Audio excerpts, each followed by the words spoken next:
Welcome to my channel. Subscribe, listen, and enjoy my stories every day. The clock at the office struck 2, signaling a surprise early closure due to a power outage. A rare break from the mundane flow of my weekdays. I decided to use this unexpected free time to surprise my wife, Julia, who I imagined was home enjoying her day off.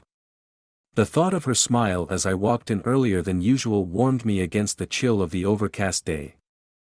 I drove home, humming along to the radio, the streets oddly serene as I turned onto our block. But as I approached our driveway, an unfamiliar sight pricked the bubble of my contentment, an unknown car parked just in front of our house. A sleek black sedan that certainly wasn't from our modest neighborhood. My pulse quickened. Julia hadn't mentioned expecting anyone. With a confusing mix of curiosity and a rising sense of dread, I parked and approached the house. The front door was ajar, a crack that seemed to pulse with the unknown. Inside, laughter echoed, a sound that should have been joyful but instead felt like the prelude to a storm. It was Julia's laughter, but there was another, a man's voice, deep and unfamiliar. I pushed the door open, the scene before me unfolding like a nightmare in slow motion. There, on the couch in the living room, was Julia, scantily clad and unmistakably intimate with a stranger. They were so caught up in their laughter and closeness that my entrance barely registered. The sight struck me like a physical blow, draining the color from the world. My heart pounded in my chest, a furious drum of betrayal and hurt. Julia turned, her eyes wide with shock as she saw me, her laughter dying on her lips. "Mark," she gasped, scrambling to cover herself, her voice a mix of fear and surprise. The man beside her stood abruptly, adjusting his shirt and looking anywhere but at me. "Who is this, Julia?" My voice was calm, eerily so, belying the volcanic anger brewing inside. It's not what it looks like, Mark," Julia stammered, her face pale, eyes darting between me and the door. I laughed, a harsh, disbelieving sound. "Not what it looks like. You're half naked, Julia. What am I supposed to think?" The stranger finally spoke, his voice smooth, annoyingly calm. "Look, mate, I think I should leave." "Yes, you should," I agreed, my gaze locked on Julia. The man hurried out, his exit barely registering in my mind. Julia started to sob, her words tumbling out in a frantic plea for forgiveness. "Mark, please, let me explain. I trusted you," I cut her off, my voice breaking with the weight of my disillusionment. "How long, Julia?" She shook her head, tears streaming down her face. "It's not an affair, I swear. It was just." "Just what?" "A mistake." I scoffed, the bitterness coating each word. "I came home to surprise you, and here I am, the one who's surprised." Julia reached out, but I stepped back, my decision crystallizing with every sob she tried to stifle. "I can't do this. I need time to think." Leaving her crying on the couch, I walked out, the image of her betrayal seared into my memory. The drive away was a blur, my thoughts chaotic as I plotted my next steps.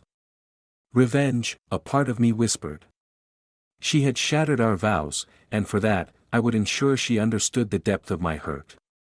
My heart had turned cold, the plans for retribution taking shape even as the remnants of my love for her smoldered into ash. I would ruin her life as she had ruined mine. There was no going back from this. After the initial shock, my mind races as I drive aimlessly, the images of Julia's betrayal burning behind my eyes. The need for retribution becomes a throbbing pulse in my veins. I can't simply let this slide, I need to act, to make her feel a fraction of the pain she's caused me. I pull over near a park, the silence of the car amplifying the chaos of my thoughts. I take out my phone, hesitating for a moment before dialing a number I know all too well, Rob, my oldest friend and, until today, a friend to Julia too. "Mark? Hey, man, what's up?" Rob's voice is casual, unaware of the storm brewing. "Rob, I need to talk." It's about Julia, I say, my voice strained. There's a pause, a catch in his breath. What about her? Everything okay? No, everything's not okay. Can you meet me? I ask, desperate for an ally. Sure, buddy, you sound awful. Half an hour at the Old Oak. Yeah, see you there. The bar is dimly lit and nearly empty when I arrive. Rob is already there, concern etching his face as he sees me. Mark, you look like hell. What happened? He asks as I slump into the chair across from him. I take a deep breath, the words bitter as they spill out. I caught her, Rob. In our house. With another man.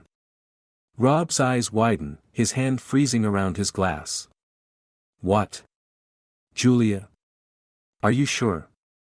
Pretty sure I didn't hallucinate her on top of him, I snap, the sarcasm a thin veil over my pain. Damn, man, what are you going to do? I'm going to make her regret it. I want her to feel this humiliation, I say, my fists clenching. Rob nods slowly, his own anger on my behalf rising. What do you need from me? I need information. He left his wallet. I got his ID before he could snatch it back. His name's Darren Mills. Ever heard of him? I tossed the information casually on the table. Rob's eyes narrow as he thinks. Mills, yeah, sounds familiar.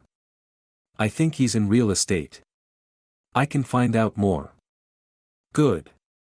I need everything. Where he works, lives. Anything you can dig up, I say, my voice cold, methodical. Rob pulls out his phone, already tapping away. Consider it done. And Julia? What's your plan there? I'm going to expose her. To her family, friends, her boss. Everyone. She's not walking away from this clean, I state, a vindictive calm settling over me. Okay, man, but be careful. Don't do anything too rash, Rob warns, but he's already in this with me. I just want justice, Rob. My way, I reply, my decision firm. We spend the next hour plotting, the bar's low buzz of background music a soundtrack to our scheming. By the time we part ways, I have a clear plan and a colder heart. The wheels are in motion, the first steps of my revenge laid out with precision. As I drive home, the house dark and unwelcoming, I don't bother turning on the lights. I head straight for the bedroom, ignoring the lingering scent of her perfume. Tomorrow, the fallout begins. Tonight, I plot the downfall of my once beloved, her lover, and their illusion of secrecy. My resolve hardens, this is just the beginning. Morning dawns gray and heavy, matching the turmoil inside me. The quiet of the house echoes louder than ever as I prepare for the day with a singular focus, to dismantle the lives of those who betrayed me. Today, Julia's world starts to crumble. I start with Darren Mills. With the information Rob provided, it doesn't take long to find where he works. His real estate office is in a plush part of town, an image of respectability that he clearly doesn't deserve. I drive there, my mind a whirlwind of anger and resolve. Arriving just before noon, I see Darren through the glass facade of the office, laughing with a colleague. That laughter, so carefree, ignites my fury anew. I step inside, my presence immediately cooling the air. Can I help you? A receptionist asks, her smile fading slightly at the hard set of my jaw. I need to speak with Darren Mills. It's urgent, I say, my tone leaving no room for argument. She nods, a flicker of curiosity in her eyes, and buzzes him. Moments later, Darren approaches, his smile faltering when he sees me. Mark? What are you? We need to talk. Now, I cut him off, my voice low, threatening. He glances around, noting the curious stares from his colleagues, and leads me to a small conference room. What's this about, Mark? You know exactly what this is about. I saw you with my wife, I state, each word sharp and clear. Darren blanches, his composure slipping. Look, I can explain. Save it. You're going to stop seeing her, or I make sure your dirty little secret becomes very public knowledge. How do you think your clients would feel about doing business with a homewrecker? I threaten, stepping closer. Darren backs up, hitting the wall. Okay. It's over. I swear. Good. And you're going to prove it. You're going to tell her it's over, and you're going to do it where I can see it, I demand. Fear flickers in his eyes, but he nods, defeated. Fine. I leave the office with a grim satisfaction, heading next to Julia's workplace. Her boss, a stern woman who prides her team on integrity and professionalism, is my next target. I've already sent her an email from an anonymous account with evidence of Julia's infidelity, suggesting how this might disrupt the workplace. I arrive at her office, and by the time I'm ushered into her office, the atmosphere is icy. Julia's boss, Ms. Carter, greets me with a frown. Mr. Harrison, I understand you have concerns about Julia's behavior? Yes, Ms. Carter.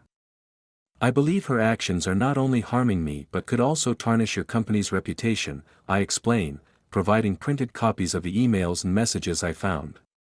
Ms. Carter's expression darkens as she reads through the documents. This is very serious. I assure you, I will handle this appropriately. Thank you.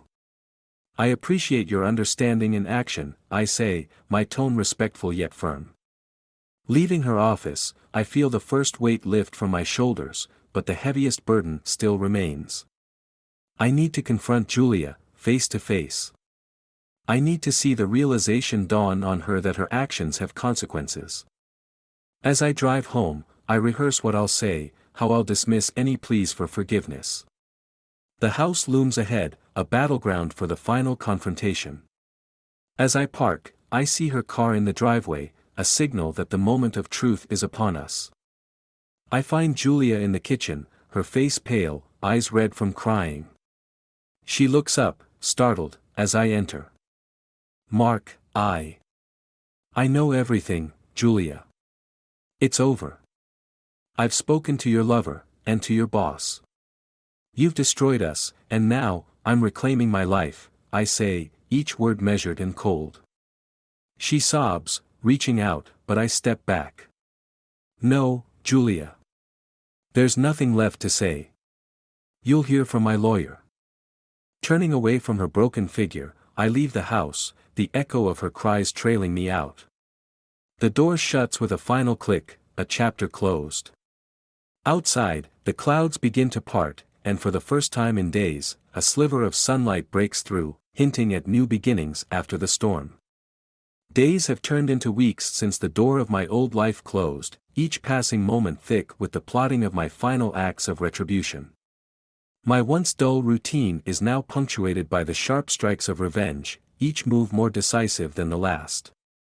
My resolve hardens, not just to punish but to obliterate the illusions of the life I once thought we had. Today, the final piece of my plan is set to unfold. After ensuring Julia's social and professional circles are aware of her indiscretions, and watching from the shadows as Darren's career began to crumble under the weight of scandal, it's time for the last act. I drive to the venue of Julia's annual company gala, an event she had always chaired proudly. This year, however, the atmosphere will be different, charged with the electricity of impending scandal. I've ensured that all key players in our little drama will be there, including Darren, who, unbeknownst to him, is about to play his final part in this tragedy. As I arrive, the gala is in full swing, a masquerade ball, the perfect setting for unveiling hidden truths. Masked guests swirl in a dance of anonymity, but I only have eyes for two figures, Julia, radiant yet visibly tense, and Darren, lurking in the shadows, a mask of bravado failing to hide his nervous glint. I make my way through the crowd, a nondescript mask concealing my identity. Reaching Julia, I lean in, my voice a whisper only she can hear.